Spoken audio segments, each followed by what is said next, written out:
Baik, bismillahirrahmanirrahim. Assalamualaikum warahmatullahi wabarakatuh. Waalaikumsalam Waalaikumsalam warahmatullahi wabarakatuh. Alhamdulillah, allazi anzala sakinata fi qulubil mu'minin liyazdadu imanan ma'a imanihim. Asyhadu an la ilaha illallah wahdahu la syarikalah wa asyhadu anna Muhammadan abduhu wa rasuluh. Allahumma salli wa sallim wa barik ala nabiyyina wa imamina wa qudwatina Rasulullah sallallahu alaihi wasallam wa ala alihi wa sahbihi ajmain. Subhanaka la ilma lana illa ma 'allamtana innaka antal alimul hakim. Allahumma anfa'na bima 'allamtana wa 'allimna ma yanfa'una wa zidna ilma. Qala Allah Ta'ala fil Qur'anil Karim, a'udzu billahi minasyaitonir rajim. Bismillahirrahmanirrahim. Wa lanabluwannakum bisyai'im minal khauf wal ju' wa naqsim minal amwali wal anfus was samarat wa basyiris sabirin. Kami hormati guru kita semua, Ustadz Ramdan Priyatna, SOSI, yang sudah hadir pula di tengah-tengah kajian live streaming kita pada sore hari ini.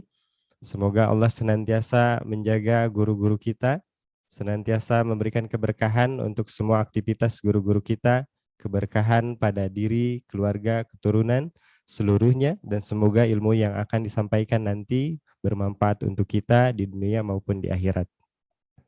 Yang kami hormati pula Dewan Guru Asatidah TKIT dan SDIT Bahteranu, ayah bunda yang sudah bergabung, juga pemirsa Bahteranu Official yang tidak bisa saya sebutkan satu persatu, tapi mudah-mudahan tidak mengurangi rasa hormat saya kepada Bapak Ibu sekalian. Meskipun terbatas waktu dan jarak, tetapi kita meminta kepada Allah Subhanahu wa Ta'ala, semoga keberkahannya tidak berkurang, semoga senantiasa juga diliputi. Sebagaimana kata Rasul, tidak ada satu komunitas yang berkumpul di rumah Allah kecuali komunitas itu tersebut diberikan keberkahan yang banyak oleh Allah dan didoakan oleh para malaikat. Ustadz dan Ustadzah, ayah bunda, dan pemirsa dimanapun berada, kami mengajak untuk senantiasa menjadi bagian dari kebaikan. Jangan lupa untuk share link kajian pada sore ini, karena satu orang mendapatkan kebaikan dari link yang kita bagikan, tentu kita juga akan mendapatkan kebaikan itu pula. Maka semakin banyak kebaikan yang kita bagikan, maka semakin banyak pula potensi-potensi kebaikan yang kita dapatkan, insya Allah. Tema pada kajian live streaming sore kali ini yaitu seni menghadapi ujian hidup. Seperti halnya yang kita ketahui bahwasanya tidak ada seorang pun manusia di muka bumi ini yang tidak pernah diuji, semuanya pasti diuji. Dan kepastian itu dikatakan di dalam Al-Quran surat Al-Baqarah ayat 155. Allah berfirman, a'udzubillahi minasyaitonirrajim, wa lanabluwannakum bisyai'im minal khauf wal ju' wa naqsim minal amwali wal anfus was samarat wa basyiris sabirin. Yang artinya, dan kami pasti akan menguji kamu dengan sedikit ketakutan, kelaparan, kekurangan harta, jiwa, dan buah-buahan. Dan sampaikanlah kabar gembira kepada orang-orang yang sabar. Ayat ini dengan jelas mengatakan bahwasanya manusia pasti akan diuji oleh Allah Subhanahu wa Ta'ala. Namun terkadang Bapak Ibu semua, sebagian dari kita menganggap ujian itu adalah sesuatu yang menggambarkan kesedihan, keburukan, atau kehancuran. Padahal segala sesuatu yang Allah bebankan kepada kita, segala sesuatu yang Allah berikan kepada kita, itu juga semuanya ujian. Harta, tahta, jabatan, keturunan, bahkan sesekali Allah pun menguji kita dengan ketaatan. Seberapa mampu kita bertahan, seberapa mampu kita istiqomah di dalam ketaatan itu. Insya Allah secara khusus kita akan mendengarkan paparan terkait seni menghadapi ujian hidup. Mudah-mudahan setelah mengikuti kajian ini, jiwa kita lebih tangguh dalam menghadapi berbagai ujian kehidupan.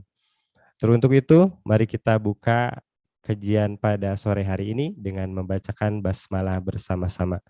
Bismillahirrahmanirrahim. Tanpa panjang lebar lagi, karena waktu kita terbatas hanya 1 jam, kami persilahkan kepada Al-Ustadz Ramdan Priyatna SOSI untuk menyampaikan paparan materi terkait dengan seni menghadapi ujian hidup. Tafadhol Ustadz, kami persilahkan. Baik, terima kasih Ustadz Fatah. Kira-kira suara saya terdengar? Apabila terdengar, coba diacungkan jempolnya. Bagus ya? Oke, siap. Terima kasih.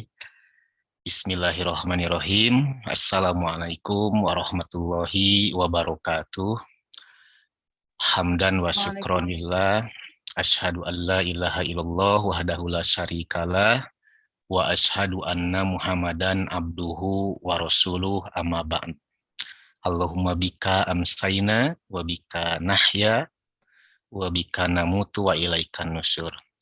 Ya Allah, karenamu kami berada di sore hari, dan karenamu pula kami berada di pagi hari, karenamu kami hidup dan karenamu kami mati, dan kepadamulah kami dikumpulkan. Baik, pada kesempatan sore ini, dengan izin Allah kita bisa bermuajahah di dunia maya ya, di Zoom. Yang biasanya kita mengadakan kegiatan secara offline, namun kita alhamdulillah mendapatkan kenikmatan besar, sebuah kenikmatan yang tidak pernah dialami oleh orang-orang zaman dulu. Orang zaman dulu itu kalau mau bermajelis, maka dia harus mendatangi tempat cari ilmu. Makanya ada sebuah hadis Nabi, hadis riwayat Imam At-Tirmizi, man khoroja min baitihi fi talabil ilmi kana fi sabilillahi hatta yarji'a. Barang siapa yang keluar dari rumahnya masing-masing dengan niat yaitu untuk tolabul ilmi, karena maka bukti dia itu fi sabilillahi hatta yarji'a.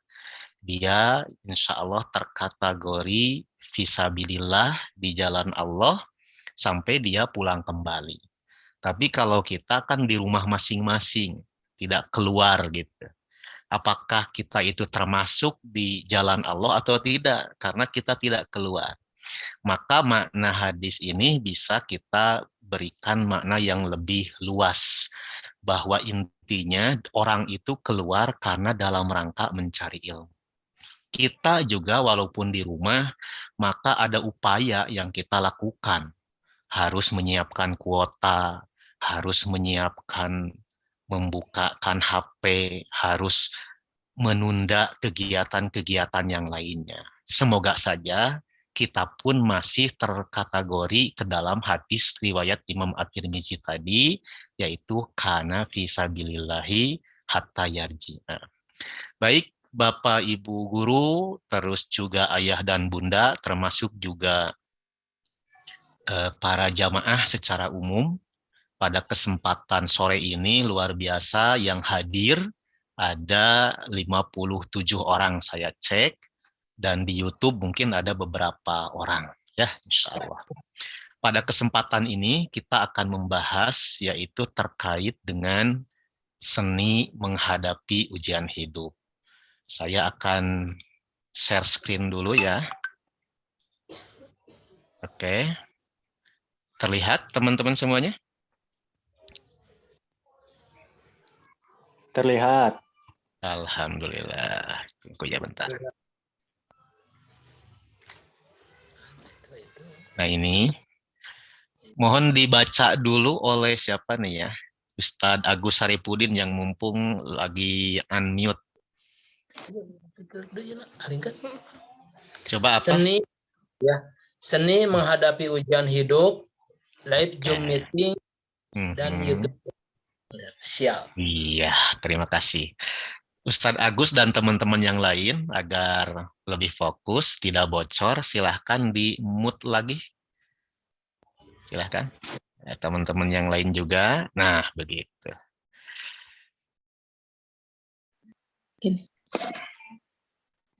Baik, nah ini saya ya. Takutnya lupa lagi wajah saya seperti ini. Keseharian saya dai, saya pegiat parenting juga, penulis buku, dan kepala sekolah SDIT Bahteranu, termasuk konsultan TKIT Bahteranu. Ustadz Fatah, tolong dicek masih ada yang bocor. Tampaknya seperti ini Ibu Nenden Fitriani masih Masih belum di-mute ya. Oke. Dicek. Oke, terima kasih. Diusahakan videonya ya, kalau tidak ada halangan diperlihatkan ke kami ya.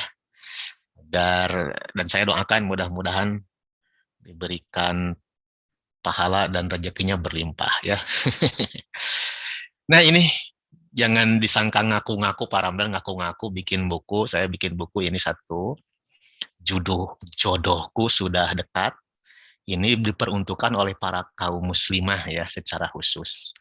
Menjadi muslimah yang penuh optimisme dan berjiwa bijak dalam menyikapi problematika jodoh. Yang keduanya, saya juga membuat sebuah buku, judulnya Sudah Miskin Banyak Dosa. Di sini diungkap 10 dosa orang miskin. Kalau orang kaya banyak dosa ada, yang tidak banyak dosa juga banyak. Orang miskin yang rajin ibadah banyak, dan tapi juga yang banyak dosa juga banyak. Nah ini diperuntukkan bagi mereka-mereka yang miskin secara harta di dunia, jangan sampai binasa di akhirat kelak. Terus juga saya bikin sebuah buku, judulnya ini 15 perilaku mubazir dan maksiat dalam pernikahan. Di sini disampaikan berbagai macam hal yang merupakan sebuah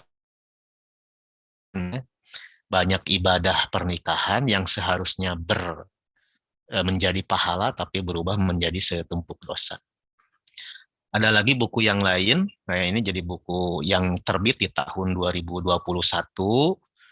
Ada lagi buku yang masih terbit di akhir tahun 2021, yaitu 15 Tradisi Buruk Remaja, dan buku antologi Saat Aku Disapa Cinta. Kalau buku Saat Aku Disapa Cinta ini untuk anak-anak remaja, usia 15 tahun, 16 tahun, sampai 20 tahun lah.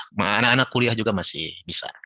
Baik, kita langsung masuk ke dalam tema kita, yaitu dunia ini tempat ujian, sebagai mukodimah dari seni menghadapi ujian hidup.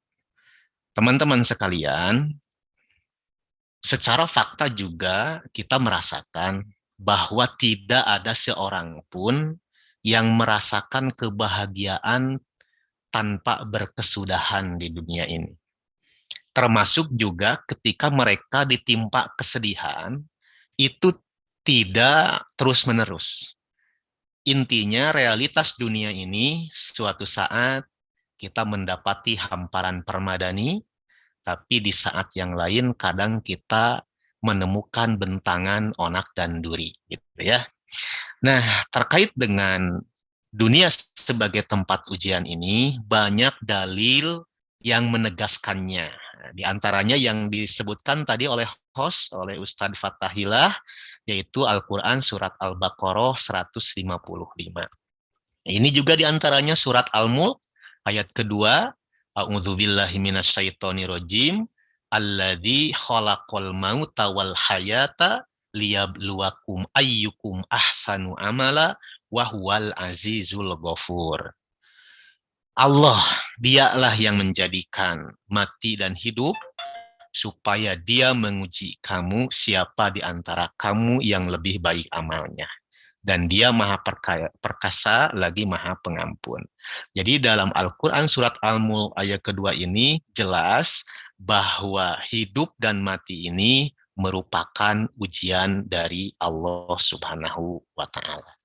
Dan itu terjadi di dunia. Karena kalau di akhirat itu sudah tidak ada lagi kematian. Orang kalau sudah masuk ke akhirat, maka dia akan, kata orang Sunda ya, sakneng-neng, selama-lamanya, kholidina fiha abada. Selanjutnya, dunia sebagai tempat ujian juga, surat Al-Anbiya ayat ke-35. Monggo yang ingin mendapatkan pahala baca Al-Quran, setiap hurufnya akan dikali 10. Ustadz Fatah bisa ditunjuk temennya siapa atau jamaah? Monggo. Boleh, Ustaz, sebentar ya.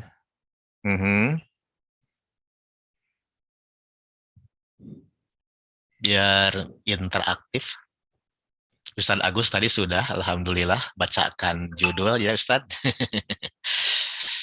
Pak Soleh biasa, Pak Soleh. Ustadz Soleh, Ustadz monggo. Soleh silakan.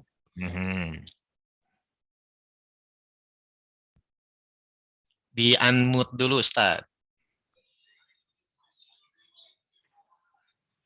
أعوذ بالله من الشيطان الرجيم بسم الله الرحمن الرحيم كل نفس ذائقة الموت ونبلوكم بالشر والخير فتنة وإلينا ترجعون. Setiap yang bernyawa akan merasakan mati. Kami akan menguji kamu dengan keburukan dan kebaikan sebagai cobaan. Dan kamu akan dikembalikan hanya kepada kami. Quran Surat Al-Anbiya ayat 35. Alhamdulillah, terima kasih. Kullu nafsin dha'iqatul maut. Setiap jiwa itu akan merasakan kematian, siapapun dia. Jadi tidak ada orang yang tidak meninggal dunia. Bahkan Nabi Muhammad, kekasih Allah, kalau di ranking itu, maka Nabi Muhammad itu adalah merupakan kekasih pertama Allah. Tapi tetap beliau juga dikenai kematian. Kenapa? Karena beliau juga manusia biasa. Wa nablukum bisyarri wal khairi fitnah. Dan kami akan menguji kamu sekalian, bisyarri dengan keburukan. Keburukan itu apa? Yang kita rasakan sebagai buruk. Contohnya buruk rupa, sedikitnya penghasilan, sakit, meninggal dunia, kecelakaan. Itu hal-hal buruk. Dan itu kejadian di dunia ini. Wal khair, dan kebaikan yang dianggap baik. Contohnya paras yang rupawan, paras yang cantik, ganteng gitu ya, banyak uang, anak-anak sehat, kita juga sehat. Itu al-khair, selamat sampai tujuan. Fitnah, baik keburukan dan kebaikan itu adalah sebagai cobaan. Wa ilaina turja'un. Kalian semuanya itu akan kembali kepada Allah Subhanahu wa Ta'ala. Selanjutnya, ini Al-Quran Surat Al-A'raf ayat ke-168. Dari Ustadzah barangkali atau ibu-ibu jamaah yang belum baca, silahkan Ustadz Fatah.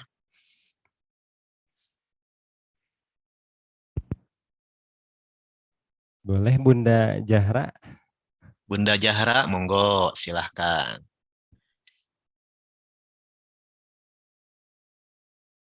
Di unmute dulu, Bunda.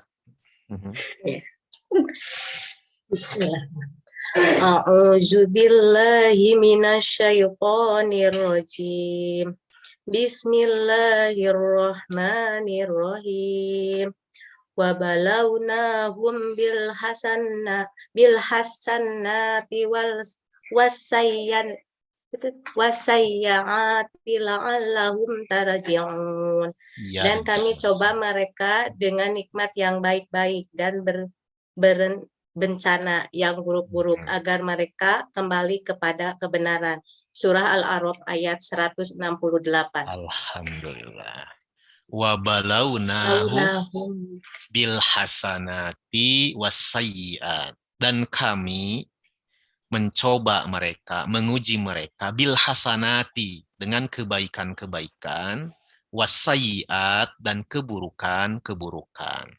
La'allahum yarji'un, agar mereka semuanya kembali kepada kebenaran. Ya, jadi adanya ujian itu agar manusia kembali kepada hidayah, kepada Islam, kepada Allah Subhanahu wa Ta'ala.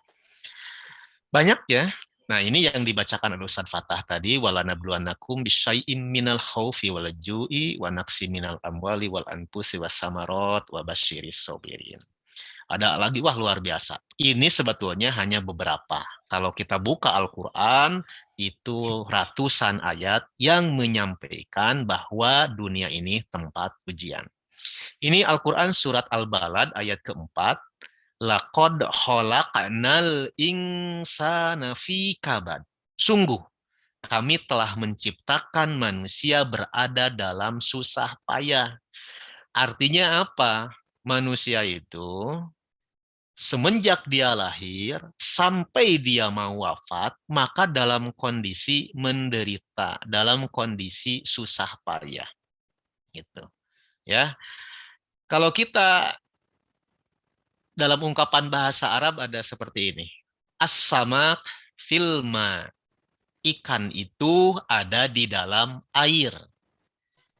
Nah, yang disebut dengan ikan itu di dalam air, ini maksudnya ikan hidup ya, itu bukan hanya ekornya saja, bukan hanya kepalanya saja, bukan hanya badannya saja, tapi semenjak ekor sampai kepala, semuanya terbenam di dalam air.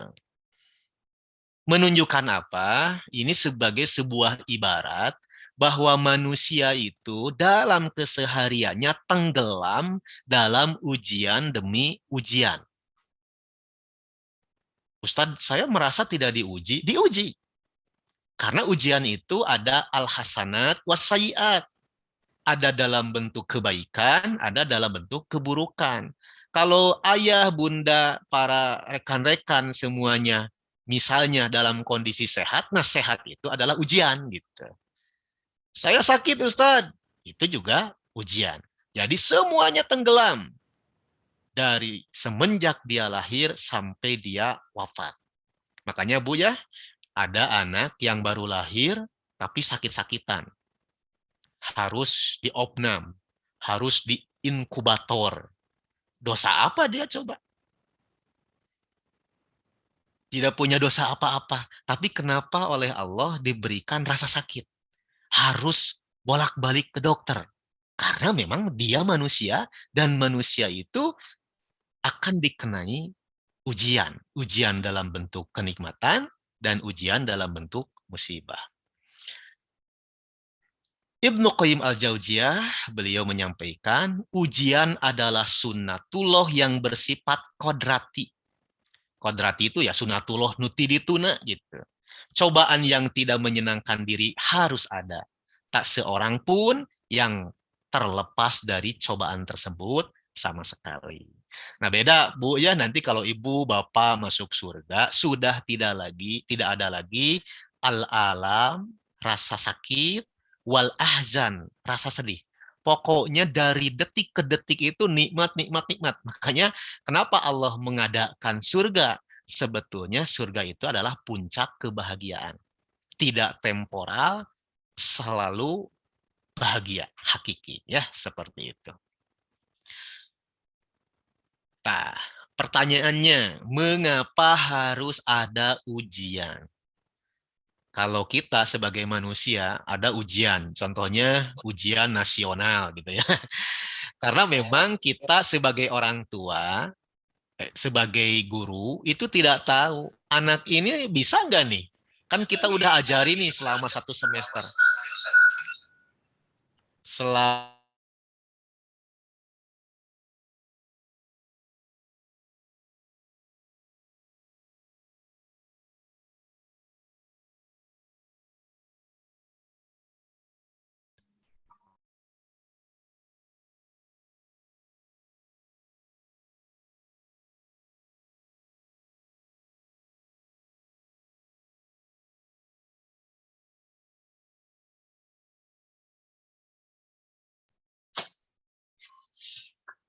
Soalannya.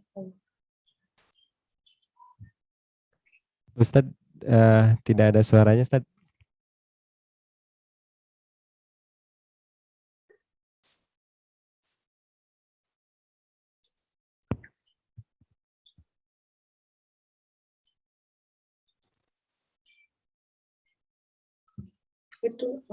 Ini saya tadi di-mute secara keseluruhan, Ustadz Afwan.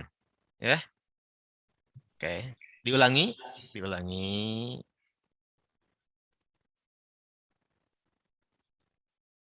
Tadi tampaknya ada yang bocor, terus di mute, tapi secara keseluruhan. Yang pertama, hak prerogatif Allah ya. Kenapa ada ujian itu hak prerogatif? Hak prerogatif itu hak istimewa, suka-suka Allah.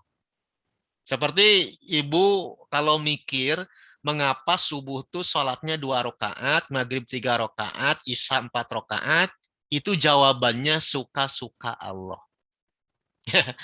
Terus takbir itu dari dulu begini, Allahu Akbar. Bisa sejajar dengan dada atau sejajar dengan telinga. Ustadz, kan zaman modern sekarang, masa dari zaman Nabi Muhammad sampai sekarang takbir kayak begini terus? Bisa diubah Ustadz, bisa jadi begini, Allahu Akbar. Atau begini, boleh nggak? Nggak boleh. Jadi kalau zaman Nabi dengan kita tuh kan terpaut sekitar 1400 sampai 1500 tahun yang lalu. Dan kita anggap contohnya itu zaman tradisional, zaman ortodok, zaman kuno, maka ya ibadah itu harus kuno gitu ya. Harus ortodok, jangan dimodern-modernkan. Nah, itu suka-suka Allah. Termasuk juga adanya ujian, itu adalah merupakan hak prerogatif Allah. Yang kedua, kata Syekh Ragib As-Sirjani, menyingkap rahasia hati. Ada manusia tuh yang merasa beriman, padahal sebetulnya tidak beriman. Disingkap rahasia hatinya itu dengan berbagai macam ujian.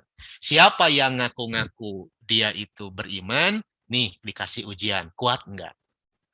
Hasiban nasu ayutroku ayyakulu amanna wahum la yuftanun. Apakah manusia mengira akan dibiarkan mereka tuh mengatakan saya beriman, tapi wahum la yuftanun, mereka belum diuji. Yang ketiganya, maaf ini ada yang kesal.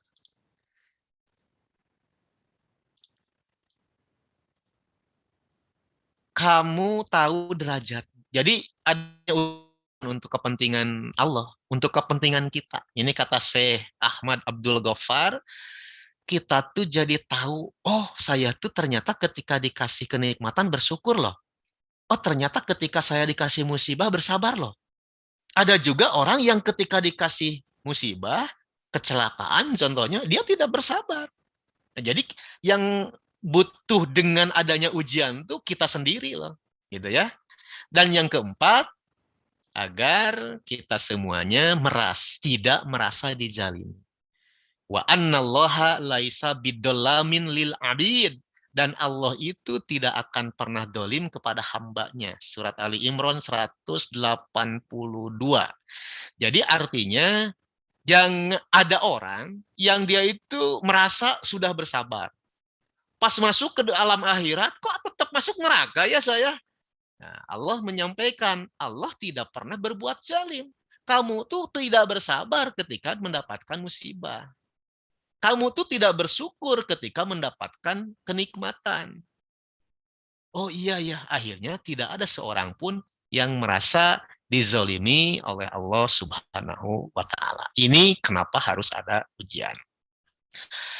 Yang selanjutnya, karakteristik ujian itu, ini saya screen-nya saya tutup dulu ya.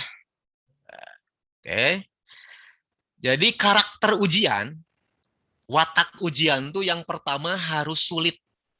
Ya, harus sulit. Karena kalau terlalu mudah, jangankan orang yang beriman. Orang kafir saja dia akan lulus ujian. Ya, makanya ujian tuh harus ada yang sulitnya. Contoh, anak SMA. Kalau dikasih ujiannya soal-soal dari TK atau dari SD kelas 1, kelas 2, kemungkinan besar nilai anak SMA itu akan besar-besar. Akan lulus. Kenapa? Karena terlalu mudah. Oleh karenanya, ujian itu sifatnya, wataknya itu harus sulit. Yang kedua, walaupun sulit, ujian itu tidak mustahil. Karena apa? Kalau karakteristik ujian mustahil dilakukan, mustahil bisa lulus, maka jangankan orang kafir. orang beriman saja tidak akan lulus ujian gitu ya. Contohnya anak TK dikasih soal SMA, ya pasti atuh ripuh. Maka untuk anak TK, kalaupun harus ada ujian untuk anak usia TK. Sehingga nanti ada anak yang bisa lulus ujian, ada anak yang tidak bisa lulus mungkin karena memang tidak belajar. Dan yang ketiganya, watak ujian itu harus seimbang. Seimbang artinya dia ujian itu mudah dilalui oleh orang-orang yang beriman, walaupun sulit, tapi akhirnya mudah. Kenapa? Karena orang beriman, tebal imannya, sehingga bisa dia melalui rintangan onak dan duri. Adapun orang kafir, dia tidak akan bisa lulus dengan ujian tersebut. Ya, sehingga dengan demikian ada orang yang nanti mendapatkan balasan jannah, balasan surga, ada juga orang yang akhirnya tuh mendapatkan balasan neraka karena tidak lulus ujian, gitu ya. Kita kembali lagi ke screen. Oh, Ustaz, tolong. Sudah?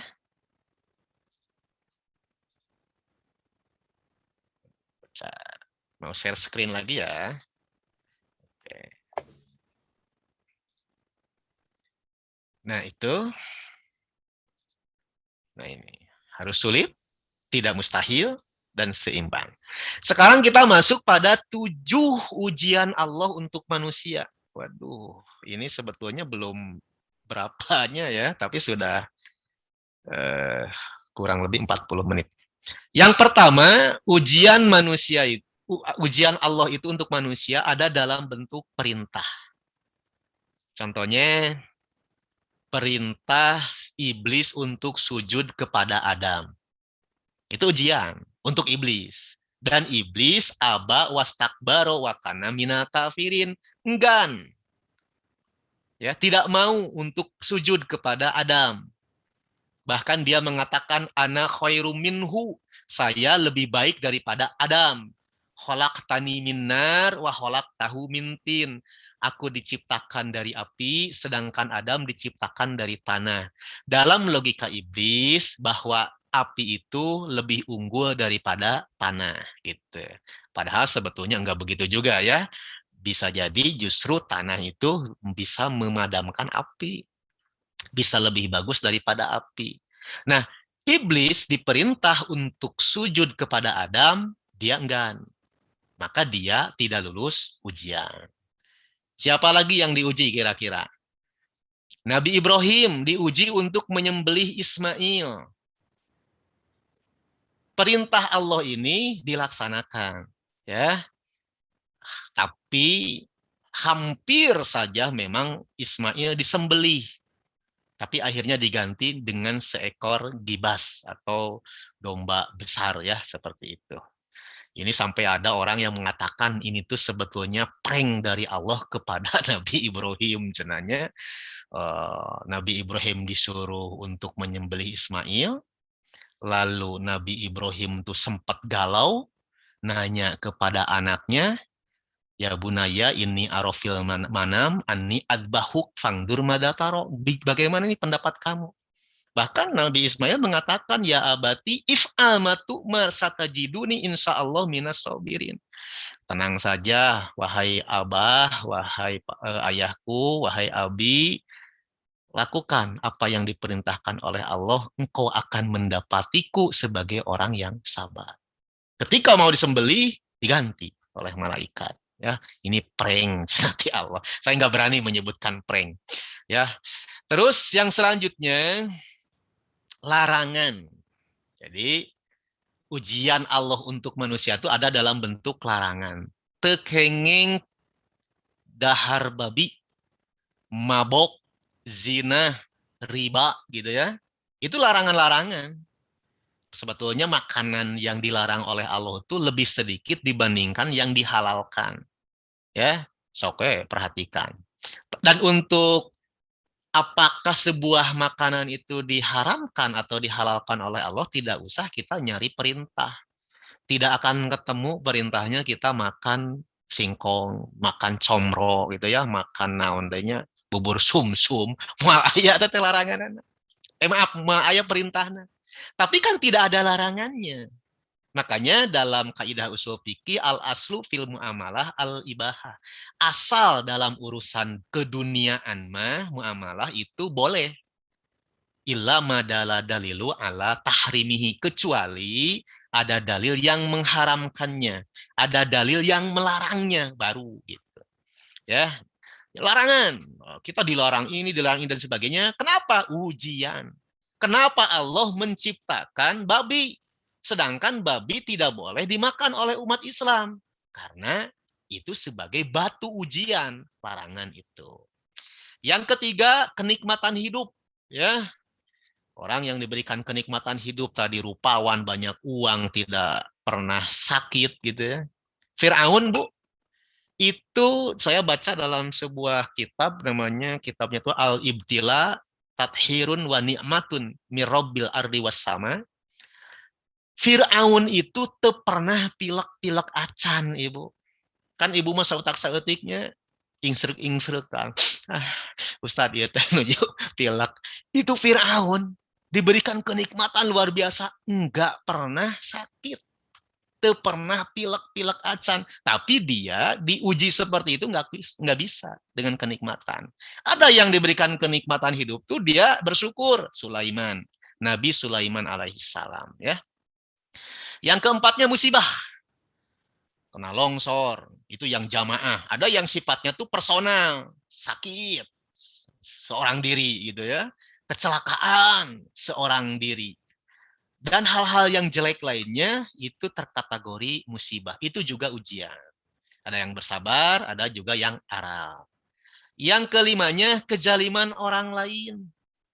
Ya, ada orang yang zalim, itu tuh jadi batu ujian. Kita tuh bisa nggak bersabar dengan kezaliman orang lain? Kezaliman itu ya, contohnya ya, dulu ada seorang tabi'in bernama Malik bin Dinar. Beliau itu dia menyewa sebuah rumah kepada orang Yahudi. Jadi berdempetan tuh rumahnya dengan rumah sewaannya dengan rumah si Yahudi tersebut. Si Yahudi itu benci kepada Malik bin Dinar. Sampai kamarnya Malik bin Dinar itu dikasih kotoran setiap waktu oleh si Yahudi tersebut. Kotoran dari rumah si Yahudi tersebut. Tapi luar biasanya Malik bin Dinar, dia sabar. Dia tidak pernah mengeluh. Ya. Sampai-sampai aneh, bertahun-tahun dikasih kotoran oleh si Yahudi, tapi tidak pernah mengeluh. Akhirnya nanya, wahai Malik bin Dinar, saya kan suka ngasih kotoran ke kamu. Tapi kamu tuh kok sabar banget gitu loh. Maka kata Malik bin Dinar, saya tuh sebetulnya tetap sih manusia, ada rasa kehe, rasa gimana gitu. Tapi ingat, ya sabda Rasul Shallallahu Alaihi Wasallam, beliau berwasiat tentang tetangga. Ya, sampai Nabi Muhammad menyangka malaikat Jibril itu akan mewasiatkan bahwa tetangga itu adalah orang yang sama juga memiliki hak waris dari kita, sesama tetangga. Itu dikatakan seperti itu oleh Malik bin Dinar. Akhirnya si Yahudi ini mengatakan, luar biasanya ajaran Islam. Bagaimana keburukan-keburukan itu dibalas dengan kebaikan-kebaikan. Maka hari ini saya mengucapkan syahadat. Asyhadu alla ilaha illallah wa asyhadu anna Muhammadar Rasulullah. Itu Bu. Jadi konsepnya kalau kita dikenai keburukan, kezaliman orang lain, maka kita tuh kalau memungkinkan itu ada pahala sabar, pahala membalas dengan kebaikan. Saya ingat sebuah ungkapan dari Habib Nurmagomedov, ya, orang kafir itu dia tidak pernah membaca Al-Quran, dia tidak pernah membaca hadis, tapi dia melihat orang Islam sebagai cermin konsep Islam. Oleh karenanya, setiap kaum muslimin harus memperlihatkan Islam sebagai rahmah lil alamin. Gitu. Jadi banyak orang kafir yang dia itu akhirnya tertarik untuk masuk Islam bukan karena melihat Al-Quran, bukan karena melihat hadis, tapi melihat kelakuan orang Islam yang luar biasa, gitu ya, seperti itu. Yang keenam, keluarga, istri dan anak. Ini surat Al-Anfal ayat ke-28. Wa'lamu annama amwalukum wa auladukum fitnah. Ketahuilah, wahai para laki-laki, istri dan anak-anakmu itu ujian, ujian dari Allah. Ya, istri nu geulis ujian, istri anu puntennya korpat itu ujian, anak yang sehat ujian, anak yang diberikan maaf disabilitas atau cacat, ya itu juga ujian. Saya pernah tidak sengaja membuka dialog dalam sebuah tayangan, itu ada seorang trainer, seorang motivator. Orang yang namanya juga motivator ya, dia itu memotivasi orang lain loh. Tapi dia sempat kecewa ketika dia punya istri yang mengandung anaknya, ketika dilahirkan anaknya ternyata bibir sumbing. Sumbingnya bukan satu, Bu, Pak, tapi dua. Dia marah kepada siapa? Marah kepada Allah. Orang lain berzina, tapi anaknya sehat-sehat aja. Anaknya mulus-mulus saja. Saya nikah, ya, dilihat oleh orang lain, tapi ternyata dia diberikan anak yang kondisinya seperti itu. Akhirnya dia dinasehati, itulah kehidupan. Salah satu rukun iman itu adalah al-imanu bil qadari khairihi wa syarrihi. Iman itu adalah kita yakin, kita pasrah bil qadari dengan takdir khairihi wa syarrihi, dengan takdir yang baik maupun takdir yang buruk. Ibu, Bapak mungkin pernah dengar lagunya siapa tuh, Neng Desi Ratnasari ya. Takdir memang kejam, tak mengenal perasaan ya. Ibu Mama Caharama masih kan hafal sih lagu etanya. Nah itu ya memang begitu. Takdir itu ada yang baik, ada takdir yang buruk, tapi kita harus menerimanya dengan lapang dada. Ada dua senjata kaum muslimin yang harus dibawa kemana saja. Satu, syukur. Dua, sabar. Ke pasar, bawa syukur dan sabar. Ke masjid, bawa syukur dan sabar. Gitu ya. Yang terakhir, lingkungan. Ya, lingkungan tuh bisa lingkungan masyarakat, bisa lingkungan yang paling lebih besar, negara. Itu bisa jadi ujian. Contohnya kalau lingkungan negara itu, dulu di Turki orang nggak bisa adzan. Adzannya harus pakai bahasa Turki. Tidak boleh berjilbab. Sholat tidak boleh ada masjid. Wah, ripuh. Ayeuna alhamdulillah. Ya, di zaman Perdana Menteri siapa sekarang tuh? Erdogan, alhamdulillah sudah kondusif.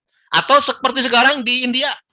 Ya, di India luar biasa, kaum muslimah secara khusus, kaum muslimin secara umum itu diuji oleh Allah dengan kebijakan orang pejabat-pejabat India di daerah India Selatan yang melarang menggunakan jilbab bagi kaum muslimah. Nah, itu lingkungan ya, seperti itu.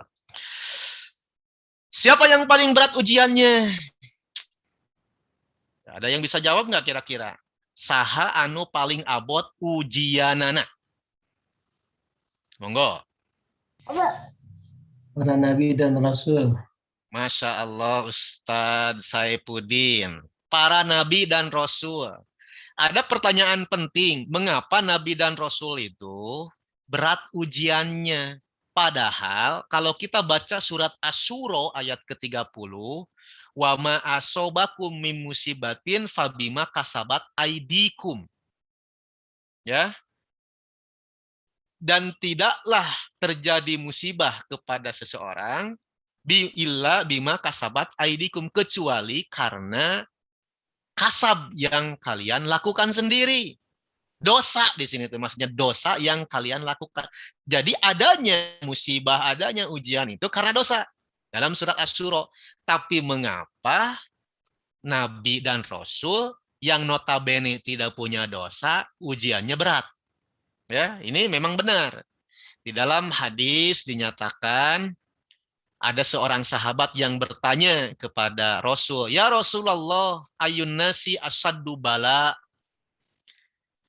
Ya Rasulullah, manusia manakah yang paling berat ujiannya? Maka Rasulullah Shallallahu Alaihi Wasallam menjawab, Al-Anbiya. Para nabi itu yang paling berat. Sumal amsal, fal amsal. Kemudian dengan para nabi. Kemudian yang semisal dengan para nabi. Maksudnya yang semisal ini adalah yang keimanannya dekat dengan nabi. Yang kedua, yang keimanannya dekat dengan yang dekat dengan nabi. Ya, yubtala rojulu ala hasabi dinihi. Seseorang itu diuji dengan kondisi agamanya. Wa ingkana dinuhu sulba, kalau agamanya tuh kuat, kokoh, hebat, tebal, maka dia itu akan istadda balauhu, diberatkan ujiannya. Wa ingkana fi dinihi riqah, tapi kalau dia tuh memble, tipis imannya, maka dia diberikan ujian yang sesuai dengan ketipisan imannya, ya, seperti itu. Nah, bahkan dalam hadis yang lain, hadis riwayat Imam Ibnu Majah, inna idomal jaza ma'a idomil bala. Sesungguhnya pahala yang besar itu karena balasan untuk ujian yang berat. Innallaha idza ahaba qauman ibtalahum. Allah itu kalau menimpa, kalau mencintai suatu kaum, maka dia akan menimpakan ujian pada mereka. Ini saya masih ingat, nggak sengaja nonton si Joshua tuh yang lagu obok-obok, ya. Dia udah gede, bikin stand up komedinya tuh aneh, ya. Ada ya agama yang ternyata kalau Tuhannya mencintainya, ia akan mengujinya sambil tertawa, ya. Karena memang nggak logis, Bu, Pak.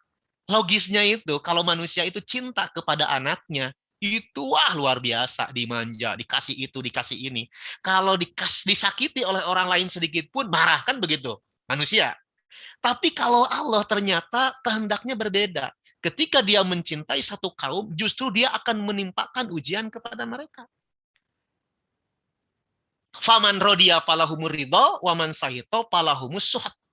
Barang siapa yang ridho dengan ujian musibah itu, maka ia akan meraih ridho Allah. Barang siapa yang tidak suka, ya, yang benci dengan takdir dari Allah, maka Allah pun akan murka, ya. Nah, kalau saya sih dapat ini, saya top share-nya ditutup, ya. Jadi begini, teman-teman sekalian, ada nggak kira-kira orang yang masuk surga tapi tidak punya dosa? Ada nggak yang kayak begitu?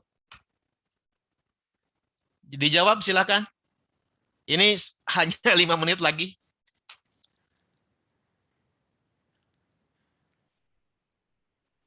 Ada tidak orang yang masuk surga, tapi dia itu masih punya dosa yang belum diampuni oleh Allah? Ada. Silakan. Siapa? Ustadz Fatah. Ada lagi yang lain? Jawabannya tidak ada. Orang masuk surga itu pasti dosanya sudah diampuni. Gitu, ya. Nah, untuk diampuninya sebuah dosa, itu tuh bisa jadi karena dia taubat, istighfar kepada Allah. Yang keduanya karena dia itu melakukan satu kebaikan. Karena memang dalam Al-Quran surat Al-Ankabut, surat Hud ayat 114 itu dikatakan innal hasanati yudhibna sayiat. Sesungguhnya kebaikan-kebaikan itu akan menghilangkan keburukan-keburukan. Artinya apa? Kalau kita melakukan satu amal, maka amal baik, ya, maka itu insya Allah bisa menghapus dosa-dosa. Gitu, ya. Tapi bukan dosa-dosa besar, dosa kecil, karena kalau dosa besar itu hanya bisa dihapus dengan tobat. Nah, yang ketiganya, kalau dengan tobat belum, dengan melakukan kebaikan, ternyata kebaikannya itu juga masih cetek, maka untuk menghapus dosa itu, Allah menimpakan musibah kepada dia. Lalu dia bersabar dengan musibah itu. Akhirnya dia bisa masuk surga karena sudah tidak punya lagi dosa. Dosanya sudah diampuni oleh Allah. Dengan cara apa? Dengan cara dia bersabar ketika musibah. Kembali ke tadi, Ustadz, kan kalau Rasul dan Nabi tidak punya dosa. Nah, ternyata ya, musibah itu bukan hanya sekedar untuk menghapus dosa, tapi untuk mengangkat derajat. Gitu ya. Jadi kalau Nabi itu tidak punya dosa, buat apa sih beliau diuji berat? Agar diangkat derajatnya oleh Allah Subhanahu wa Ta'ala. Duh, luar biasa ya. Waktunya sangat sebentar. Kita agak maraton sedikit karena belum masuk ke intinya nih. Seni menghadapi ujian. Ya, saya share screen lagi ya. Tunggu bentar. Oke. Ini belum masuk ke intinya nih. Langsung saya masuk ke intinya. Ini udah lewat. Nah, ini. Tapi walaupun sebab maksud saya gini, kan kita berbicara terkait dengan seni menghadapi ujian. Yang tadi saya bicarakan juga inti, insya Allah ya. Cuman maksud saya belum menjalur ke tema. Nah, ini. Apa saja seni menghadapi ujian hidup ini? Yang pertama, para bapak dan ibu semuanya, pertebal iman. Orang yang imannya tebal, ia akan tenang dalam syukur saat takdir baik menyapa. Orang yang imannya tebal, ia akan tenang dalam sabar saat takdir buruk mengenainya. Jadi, para bapak ibu, seni yang pertama itu adalah kita harus mempertebal iman dan takwa kepada Allah Subhanahu wa Ta'ala. Kan iman tuh rupa-rupa, ada yang tipis, ada yang sedang, ada yang tebal. Gitu. Kayak bapak ibu, kenapa kok bisa malas-malesan sholat? Itu masalahnya iman. Ada yang tipis gitu ya. Jadi ketika ngomong adan teh, udah adan deh. Tapi kalau yang tebal imannya itu sangat bergembira. Seperti Rasul. Ya Bilal, arihna bis salat. Wahai Bilal, kum. Kamu berdiri dan rehatkanlah jiwaku ini dengan sholat. Bu, Pak Rasul itu pernah beliau sholatnya sholat malam. Itu beliau baca Al-Quran setelah Al-Fatihah. Itu dalam satu rakaat. Al-Baqarah itu 286 ayat. Ditambah surat Ali Imran. Ali Imran itu 200 ayat. Ditambah surat An-Nisa dalam satu rakaat itu. An-Nisa berapa? 176 ayat ya. Itu luar biasa. Dalam satu rakaat Rasul bisa sholat itu lebih dari 5 juz. Nah, itu kenapa? Karena imannya tebal. Dengan ujian juga, itu beliau insya Allah akan kuat. Nah, kan bukan hanya Rasul, ada yang keimanannya itu sama, mirip-mirip, ya dekat-dekat dengan Rasul, maka dia akan siap dengan ujian. Yang kedua, wah, ya nutinyu, siapkan mental. Siapkan mental jika ternyata kita diuji dengan beberapa ujian di atas. Tadi kan saya sebutkan ada 7 ujian dari Allah, ya. Perintah, larangan, musibah, kenikmatan, lingkungan, dan sebagainya. Ibarat orang yang mengetahui akan dipukul, maka ia lebih siap. Biasanya sakit pukulan itu lebih ringan dibandingkan dengan tanpa persiapan, gitu ya. Jadi siapkan mental. Jadi gini maksudnya, persiapkan mental teh. Di dunia ini kadang Allah memberikan kenikmatan, kadang Allah juga memberikan musibah. Nah, kita tuh harus siap. Kalau dengan kenikmatan mungkin mental kita lebih siap, tapi kalau dengan musibah, Bu, belum tentu siap gitu ya. Belum tentu siap, tapi siapkan. Misalnya kita ngasih motor ke anak. Itu siapkan mental anak itu kena sesuatu. Gitu. Kita belajar naik mobil, siapkan mental, sangat mungkin suatu saat kita tuh kena sesuatu. Ya, parahnya tuh kecelakaan lah gitu ya. Itu harus disiapkan mentalnya gitu. Nah, ini saya mau ngasih contoh yang terbaru di bulan Februari ini, tanggal 6 Februari, ada anak yang nyari kucing jam 12 malam, malah dituduh maling dan dikeroyok. Tapi luar biasa ini ayahnya. Dia mengatakan apa? Anak saya keluar bukan untuk mencari kucing, tapi untuk menjemput takdir. takdirnya. Luar biasa. Saya juga kalau kehilangan anak belum tentu bisa seperti beliau. Tapi beliau sangat tangguh, sangat unggul. Imannya sampai mengatakan, mentalnya itu sangat kuat. Ini sudah takdir anak saya. Yuk kita simak ya. Ada suaranya nggak kira-kira?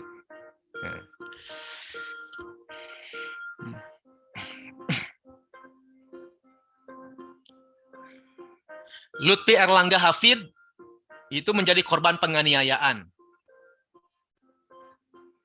Peristiwa terjadi di Kecamatan Tarumajaya, Kabupaten Bekasi.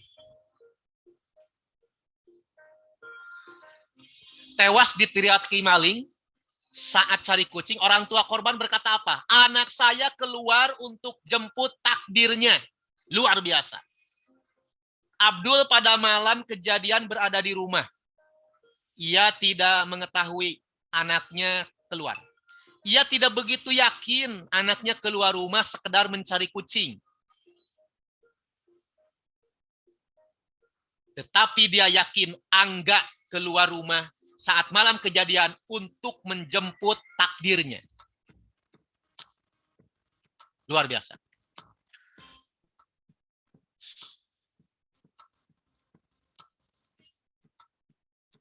Lalu warga melapor ke Polsek Tarumajaya, tim Satreskrim langsung melakukan penyelidikan. Saya potong, Bu ya. Itu luar biasanya si bapak tadi mengatakan bahwa anak saya meninggal dunia itu karena takdirnya. Kalau anak meninggal dunia boleh, Ustadz, kita nangis. Bukan sekedar boleh, bagus. Masa ketika keluarga kita meninggal dunia malah kita tertawa? Menangis ketika Ibrahim, anaknya Nabi Muhammad, meninggal dunia, Nabi Muhammad pun mencucurkan air mata. Wahai Ibrahim, aku ini mencintaimu. Aku sedih dengan kepergianmu, tapi aku tidak akan mengatakan kecuali sesuatu yang diridhoi oleh Allah Subhanahu wa Ta'ala. Yang ketiga, ayah dan bunda dan teman-teman semuanya, yang harus kita siapkan agar kita tuh lebih siap untuk menghadapi ujian hidup, jiwa yang ridho. Ya, wardo bima qasamallahu laka takun agnanas. Bersikap ridholah atas apa yang Allah bagikan kepadamu, niscaya kamu menjadi manusia yang paling kaya. Jadi orang kaya itu orang yang punya uang, oke. Tapi apakah dengan kekayaan dia bahagia? Belum tentu.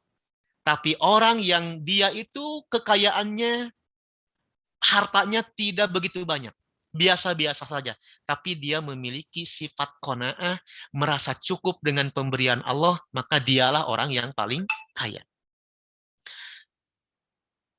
Ada sebuah kisah, seorang anak muda ini dia banyak problem, banyak masalah. Bertemu dengan seorang tua yang arif bijaksana. Pak tua memberikannya segenggam garam untuk dicampurkan ke dalam segelas air. Ini garam, campurkanlah ke dalam segelas air. Dicampurkan, dikocek-kocek oleh sendok. Minum. Diminumlah oleh anak tersebut. Bagaimana rasanya? Asin, molelel. Yuk, kita ke danau. Taburkanlah segenggam garam ini ke danau. Ditaburkan. Sekarang, cobain tuh air danau. Dicoba, dicicipi. Asin? Enggak asin. Maka kata orang tua tersebut, beliau mengatakan, garam itu ibarat persoalan hidup. Sedangkan danau dan gelas itu ibarat hatimu. Kalau hatimu itu, jiwamu itu sesempit gelas, maka persoalan apapun akan terasa sakitnya. Tapi kalau jiwamu itu seluas danau, maka sebesar apapun masalahmu itu akan bisa berlapang dada, akan bisa diterima. Ya, jadi memang jiwa yang ridho dengan ketentuan Allah, dengan takdir Allah, akan membuat jiwa kita itu semakin lapang. Yang keempat, cukuplah Allah sebagai penolong. Hasbunallah wa ni'mal wakil. Apabila para bapak, para ibu dikenai musibah, dikenai cobaan, cukuplah Allah sebagai penolong. Boleh ke dokter? Bagus. Dawu mardokum. Obatilah orang yang sakit di antara kamu. Kepada siapa? Kepada ahlinya, kepada dokter. Tapi tidak menyandarkan kesembuhan itu kepada dokter. Tapi hanya cukuplah Allah sebagai penolong. Dan yang kelima, yang terakhir adalah evaluasi diri. Mungkin gara-gara dosa kita, akhirnya tuh kita dikasih musibah oleh Allah Subhanahu wa Ta'ala. Bukan begini, kok kenapa ya? Saya tuh udah sholat yang benar, udah zakat yang benar, tapi Allah tuh nggak sayang ke saya ya. Bukan begitu cara berpikirnya. Ya. Tapi munculkan 1001 alasan untuk tidak pernah menyalahkan Allah. La yamuttu ahadum minkum illa wa huwa yuhsinu billahi dona. Janganlah kalian meninggal dunia kecuali dalam kondisi husnudon kepada Allah. Jangan suudon. Kalau kita meninggal dalam kondisi suudon, na'udzubillah ini. Ya, nggak boleh. Karena tadi dalam surat Asy-Syura ayat ke-30, wa ma asobakum min musibah fa bima kasabat aydikum. Tidaklah kamu dikenai musibah kecuali karena kasab kalian. Nggak diantaranya. Itu kasab itu adalah gara-gara dosa. Contohnya begini, Bu. Bahkan kita tuh kesulitan mendapatkan rezeki. Udah mah bisnis rezeki anger hese. Itu tuh bisa jadi karena dosa kita. Innal abda la yuhramu rizqo bidzanbin yusibuhu. Seseorang bisa terhalang dari sebuah rezeki dari Allah gara-gara melakukan sebuah dosa. Gitu ya, tobati dulu makanya. Bahkan kita punya anak teh diajak bener hese wae. Ke masjid susah, disuruh sholat susah, disuruh baca Quran susah, kalakah ngaluntang ngalawan. Itu tuh jangan buru-buru menyalahkan anak. Jangan buru-buru maneh mah budak doraka, maneh mah pinarakaeun, bukan. Tapi kita evaluasi diri, jangan-jangan itu tuh kelakuan saya. Mana dalilnya yang tadi? Innal abda la yuhramu rizqo, sesungguhnya seorang hamba itu dia terhalang dari rezeki memiliki anak yang soleh bidzanbin yusibuhu, gara-gara dosa yang dilakukannya. Maka banyak bertobat. Gitu ya, seperti itu. Jadi para bapak, para ibu bukan berarti kita tuh tidak melakukan dosa. Sepanjang kita tuh merupakan Bani Adam, keturunan Adam, punya banyak dosa. Punya banyak dosa. Tapi kalau orang yang beriman tuh dosanya tidak disengaja dan tidak melakukan dosa-dosa besar. Dosa-dosa yang enggak disengaja. Dan itu segera ditaubati. Ya, segera ditaubati. Dengan demikian, apabila kita ingin ya Allah itu ketika menguji kita, kita tuh bersabar, kita tuh harus evaluasi, jangan-jangan ada beberapa dosa yang belum kita tobati, sehingga Allah memberikan musibah ini. Untuk menutup perjumpaan kali ini, saya ingin menyetir sebuah hadis, bahwa nanti di akhirat itu, orang akan terbagi pada dua keadaan. Yang pertama disebut dengan ahlul musibah, dan yang keduanya adalah ahlul afiyah. Ahlul musibah adalah orang yang sering sekali waktu di dunianya itu dikasih musibah oleh Allah. Ahlul afiyah adalah orang yang di dunianya itu jarang sekali dapat musibah. Banyaknya itu enak gitu. Lalu dihisab. Yang pertama kali dihisab adalah ahlul musibah. Ahlul musibah ini ternyata hisabnya ringan dan dia diberikan surga yang tinggi. Ahlul afiyah kaget. Loh, dia kok dapat surga yang tinggi? Dari mana? Karena dia dulu dikenai musibah-musibah dan bersabar. Maka orang yang dia itu biasa mendapatkan kenikmatan waktu di dunia, dia mengatakan, ya Allah, andai saja saya waktu di dunia itu seperti dia. Yaitu apa? Yaitu mendapatkan musibah-musibah sampai lau anna juludahum kuridot bil maqarid. Seandainya kulit-kulitnya dia itu, orang yang biasa mendapatkan kenikmatan di dunia, ingin kembali lagi ke dunia, lalu kulit-kulitnya, daging-dagingnya itu dipotong-potong dengan gunting. Pengen gitu, ya Allah, saya pokoknya mah kembalikan ke dunia, potong-potong saya, biar saya mendapatkan kenikmatan surga yang tinggi. Lihat tuh. Kalau kita lagi di dunia, kan nggak mau begitu. Inginnya tuh kan robana atina fi dunya hasanah, wa fil akhirati hasanah, wa qina adzabannar, kan begitu ya.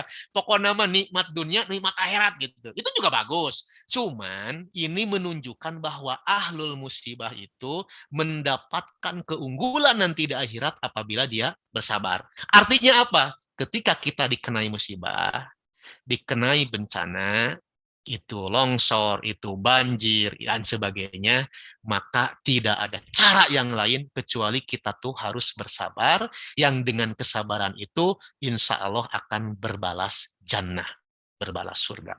Wallahu a'lam bishawab, demikian yang dapat saya sampaikan. Mudah-mudahan ada manfaatnya, yang benarnya dari Allah, yang kelirunya kebodohan saya sendiri. Saya beristighfar kepada Allah. Saya cek dulu untuk adzan tinggal 2 menit lagi Ustadz. Ya, saya serahkan kepada host Ustadz Fatahillah. Assalamualaikum warahmatullahi wabarakatuh.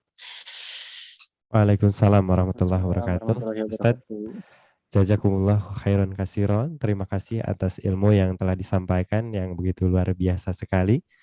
Mudah-mudahan kita semua seperti halnya tadi diungkapkan lebih tangguh ya dalam menghadapi setiap ujian yang Allah berikan kepada kita. Amin ya Allah ya Rabbal Alamin. Amin. Ustadz, di YouTube itu mohon maaf ya ada beberapa kendala sehingga di channel YouTube tidak tayang. Namun insya Allah kami akan mengupload rekaman dari Zoom ini ya. Tadi mohon maaf bila mana ayah bunda mengunjungi YouTube ternyata tidak tayang di sana gitu ya. Alhamdulillah sudah di penghujung acara 5 poin yang penting untuk bagaimana kita menghadapi setiap ujian yang hadir dalam kehidupan kita, yaitu pertebal keimanan, siapkan mental, yang ketiga jiwa yang ridho, yang keempat cukuplah Allah sebagai penolong kita, dan yang kelima evaluasi diri. Barangkali mungkin kita cukupkan sekian ya Ustadz. Ustadz berfoto dulu barangkali bisa? Boleh. Bareng-bareng. Silahkan dibuka videonya. Dibuka. Ayah bunda, kita berfoto dulu sebagai bukti bahwa kita benar-benar melaksanakan kegiatan ini. Yuk. Ya. Jendela pertama dulu, siap? 1, 2. Tangannya begini. Oke. Yo. Tangannya diangkat. 1, 2, 3. Sip. Sebentar ya.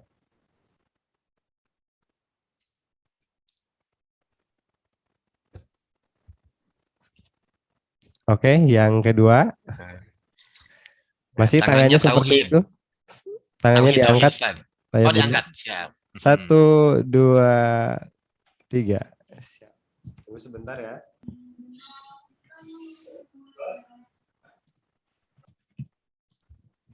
Yang terakhir ya. Yang terakhir. Hitungan ketiga. 1, 2, 3. Alhamdulillah sudah Ustaz. Inginnya sih ada tanya jawab, tapi karena waktu ya, mudah-mudahan di kemudian hari, insya Allah. Ya. Barangkali itu ayah bunda yang bisa kami sampaikan. Mohon maaf atas segala kekeliruan, kesalahan. Kita tutup dengan bacaan hamdalah bersama-sama. Alhamdulillahirabbil alamin. Subhanakallahumma wa bihamdika asyhadu an la ilaha illa anta astaghfiruka wa atubu ilaika. Sehat semua untuk semuanya. Billahi bisabil haq. Wassalamualaikum warahmatullahi wabarakatuh. Waalaikumsalam. Waalaikumsalam warahmatullahi wabarakatuh. Jazakumullah. Sami-sami Pak Haji, Pak Samidin dan semuanya sehat selalu. Mudah-mudahan anak-anaknya soleh dan soleha. Amin, amin. Amin, amin, amin. Terus keluarganya Barakallahu fiik. sakinah, mawaddah dan rahmah, diberikan rezeki yang berkah dan banyak. Amin. Next ditunggu sesi Amin. selanjutnya.